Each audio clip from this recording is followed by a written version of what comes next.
As you move forward into next year, is there a hope that 2025 brings that justice you've been waiting for? We hope so.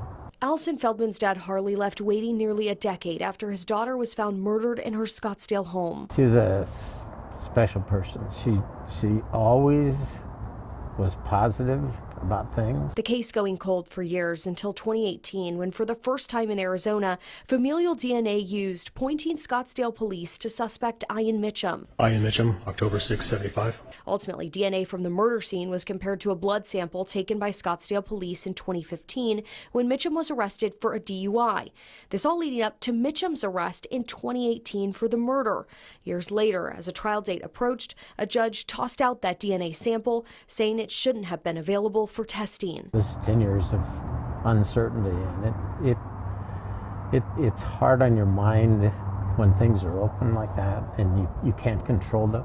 Throughout the legal twists, Harley showing up for Allison as the battle over DNA went all the way up to the state's highest court in September. After months of waiting for a decision, Tuesday, the Arizona State Supreme Court saying that the DNA evidence can be used at trial. The court saying the warrantless search of the blood sample did violate Mitchum's Fourth Amendment rights, but inevitably, as a now twice convicted felon, law enforcement would have gotten his DNA lawfully. How big of a win is it today?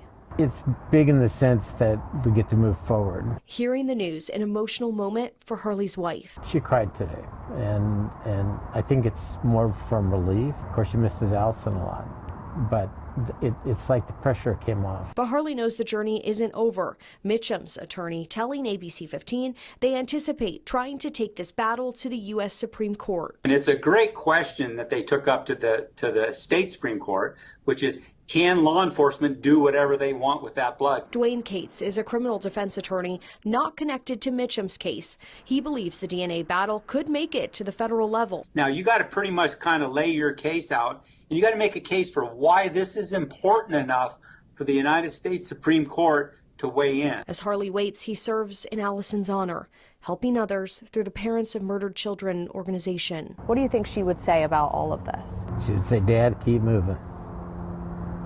Make sure that you get retribution and remember me.